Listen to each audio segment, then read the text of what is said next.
Hey guys, it's Nick and Nick back again with another dose of information and doorbusters for our annual open house sale coming up this Saturday, February the 13th, right here at Mel Hamilton Ford. Come check out our diverse lineup of vendors going to be here showcasing their products that we sell right here in the race shop. They're going to help answer your questions and give you more information about any race car or project you're putting together.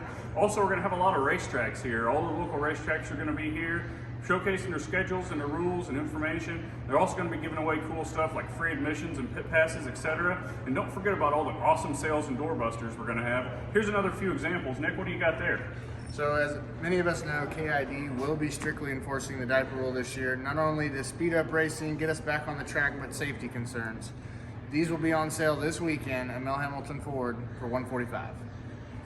And dirt guys, everybody in your modified, you got to run, or you don't have to run, but about everybody does, runs this plastic valence right here.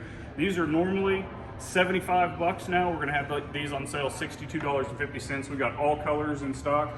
Also, all of our MHFRacing branded products that we have in stock, 25% off. And our AN fitting and lines, 30% off. You're not going to want to miss it this Saturday, February the 13th, right here at Mel Hamilton Ford.